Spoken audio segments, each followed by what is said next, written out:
Hi everyone. Um, uh, Welcome to public speaking. Um, my name is Megan Orchowski, but you can call me Mizzo. I can explain more of that um, later. I um,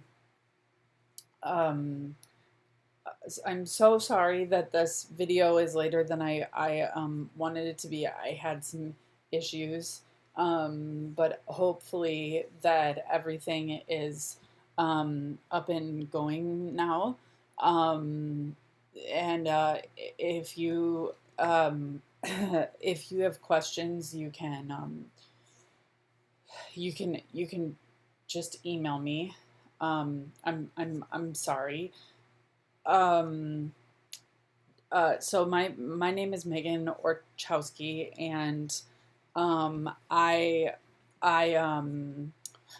have I did my undergraduate at North Central College in Naperville, Illinois, and then I did grad work at Mankato, Minnesota, and um, and then I taught for a while in um, Fargo Moorhead, um, and in Moorhead at Concordia College, and now I'm here at the UW, um, just finishing my PhD.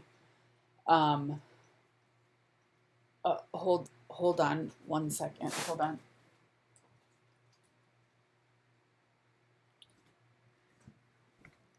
Hi, I'm Mizzo. Welcome to class. Okay, so this works a lot better in person. This is my first time trying it on video, but I'm so excited. Okay, so usually, look at your time screen right now. That was only 2 minutes. That was less than 2.5 minutes of me speaking to you like that. So I want you to imagine if that woman, who is me, right? But I always call her the teacher. And when I do this in class, I keep this up for 5 to 7 minutes, which is torture. And I read the attendance that way, and I mispronounce everyone's name, and I don't smile at anybody. And people usually try to get me like to calm down or relax, and I refuse. I should say the teacher refuses. And I have started every public speaking class I've ever taught like this, and I'm going to tell you why. But before I tell you why, I want you to take a minute and I want you to picture if you want that woman teaching your public speaking class. Just take a minute and just think, like, do I want that person teaching my public speaking class? So in all the years I've done this, overwhelmingly people say no. No. This is driving me nuts. I can see the glare on my computer. Um, they say absolutely not. I do not want this person teaching the class, this unprepared, stuttering person. Couple of people have said yes over the years. One line of thought is, I thought she would be an easy grader.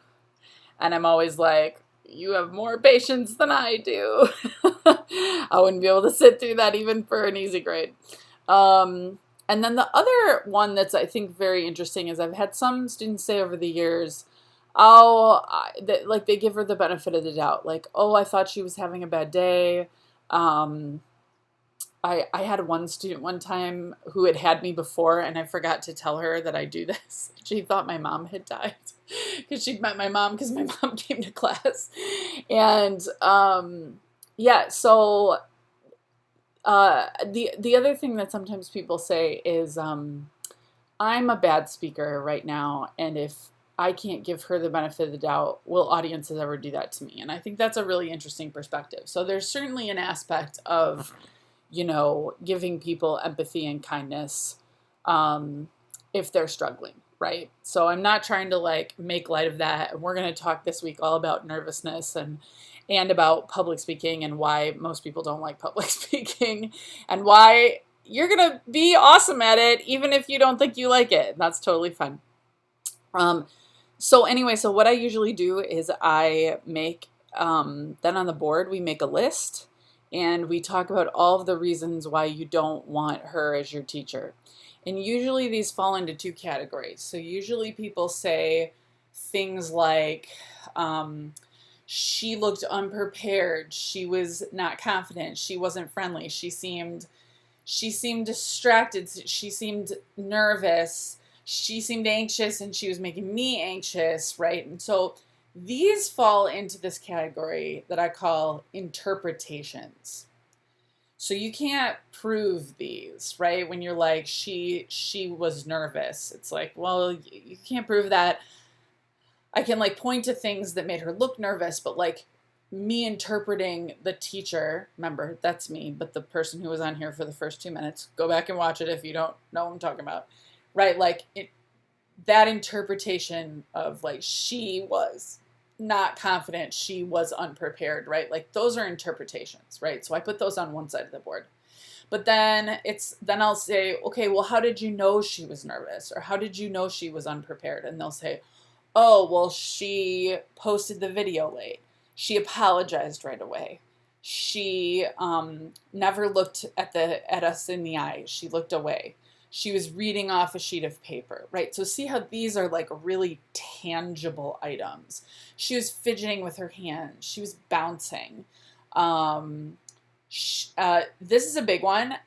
People never get it right away. I think I could do this whole thing and change one tiny thing, and I think people would be much more fine with me. But the teacher never smiles. She never smiles. And I think if I was doing a lot of this stuff, but like beaming and like, sorry, I'm trying, I think people would buy it. But a smile is so huge. So like facial expressions, she was too quiet, right? So these things are like tangible things we could measure, right? And a couple fall into this like kind of middle category. It's like, is it over here? Is it over here? Is it both? But you can see how like interpretations and then tangible things she's doing or somebody is doing that we can like track and mark. Okay, so then once we set all that up, then I'll say, most of you, I'm guessing, aren't super pumped to be here. And I'm happy to eat my words, right? There's a discussion board up right now that like says, hey, just briefly tell us who you are and like how you feel about public speaking. And maybe all of you are going to be like, oh my God, I love public speaking. It's my favorite. I've never had that happen. What I usually get is people being like, I didn't want to take this. I'm taking it this summer. It's my last thing that I possibly have to do because I've put it off forever and I hate it so much. Like usually people would rather, they're like, I'd rather be at the dentist. I'd rather go to the DMV. I'd rather be in the worst places on earth than do a speech, right? And we're going to talk about all that, right? And if you don't feel that way, rock on. Welcome. But a lot of people do, right? There was a survey in the 80s that said, that people fear public speaking more than death. You've probably heard about this. And that's just mind-boggling to me, which we're going to talk about. So anyway, so usually people come in ready to hate this class, ready to dread it. I'm going to dread it. I'm going to hate it. And the reason that so they'll come in ready to hate it, and the big reason they're ready to hate it is because they're scared about all of these interpretations, right? They're scared people are going to think they look unprepared, unprofessional, nervous, etc., right? They're scared of how they're going to look, which we can't really do anything about. I know that may not make you feel better, but like these are interpretations. You could be the best. I mean, Obama is one of the best speakers and people still critique his speaking. I mean, he's incredible logistically, and they still critique him because it's people's interpretations. You can't control this pajamas over here, okay? But this stuff, right, the tangible stuff, like once you put all of this together about like what the teacher is not doing or what you're critiquing her on, this is basically the class. You can just go down the syllabus and it's like, oh, she needs better structure. She needs better delivery. Do you see what I'm saying? Like this stuff is my jam, right? And once you get really good at this stuff, which I'm gonna help you do, okay? And some of you are going, I'll never be good at that stuff. That's not true. Don't do that. So once we get rocking on this stuff doesn't matter. Okay? Can you see how that would make sense, right? Like once you train the skill of public speaking, because it is a skill, you're not just born a great speaker. Some people have better qualities than others. Again, we'll talk about that, but we're going to train the skill of public speaking. Okay. And then this stuff, it's haters gonna hate. That's what it is. Haters gonna hate, right? Okay, so really quick, why do I do this? Why do I risk this? I mean, this is less risky because you're at home, and I suppose you could shut the video off, but you probably just sat for 2 minutes like, oh my God, are all the videos gonna be this bad? I need more chocolate or alcohol or whatever you do. In class, I've never had anybody leave, but I've had people say like, oh, I was like looking at schedules to see how I could switch out of your class. So why do I risk this? Why is that the first thing I do when I meet a class is I trick them, right? Well, when I was in my master's program, and all the stuff I said in the beginning of the video is true, I just leave out that like my degree is in theater and my specialty is performance, right? When I got to Mankato, I was 26 and I was in a bad spot and I was like really, really excited to be there. And it was the first time I'd ever been in an official classroom. So I'd done a lot of like directing and teaching and coaching, but I had never had my own classroom. And so now I'm in grad school. They're giving me my own classroom. I'm going to teach public speaking. Is my favorite. I'm so excited. So I'm at the training, and the last day of training, they bring in the master students who are a year ahead, and so who've done this for a year. And basically all the new grad students can ask questions. You know, what are you worried about? What do you, without the professors there, so they feel more comfortable. And I just remember all of them saying, like, to us collectively, like, just so you know, everybody's going to hate your class. Just so you know, everybody hates public speaking. And I was like, not my class. My class is going to be amazing. And they were like, nah, it doesn't matter. They're still going to hate it. And I was like, no, not my class. And we went back and forth for a while. And then then they just were like, everybody hates it. Everybody, it was like called COM 100 or something there. Same as 103 here. It's like, everybody doesn't like it. And I was so mad. I was so mad that these students were going to come in and hate my class before they even gave me a chance. And so I did all this brainstorming, like, oh my gosh, what can I do? What could I do to make it so that they don't hate my class? And then I realized, I was like, okay, I'm going to give them everything they think they're going to hate.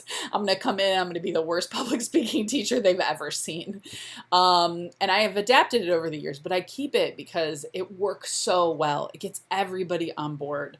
And you very quickly realize, like, the whole reason you're in this class is so that you never have to look like the teacher.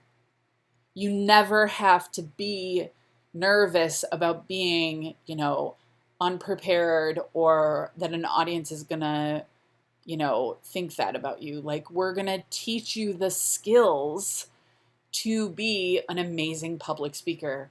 And you can be, listen to this part, this is very important, write it down somewhere, put it on a stick-it note, put it on your mirror. You can be an amazing public speaker even if you hate public speaking. Just because you don't like it doesn't mean you can't be good at it, okay? And if you've already decided you're not good at it, it's probably because you haven't trained it. Whenever people are like, oh, I'm terrible at public speaking, I'm always like, yeah, I'm terrible at downhill skiing. And they're like, oh, do you downhill ski? And I'm like, no. No, I'm terrible at it. I never do it. Like, if I started practicing downhill skiing, I'd probably be decent at it. Maybe not great, a little awkward here. Yeah, so you're not going to hate this class. I know we're online. I wish we were in person, but we can't be right now. But I'm here for you. And even though I'm only coming at you across the screen, I'm going to try to be as engaging and as personable as possible so that you feel taken care of in this really fast-paced class. More on that in the syllabus videos. Yeah, so that's why we're here. That's how this class is going to go. Buckle up, babes, or whatever you want to call yourselves. Buckle up, friends. This is going to be awesome, and you're not going to hate this class. So, welcome. Quick shot of my sleepy cat who's been hanging out with me while I make this video. His name is Titus, and he is fierce. Bye.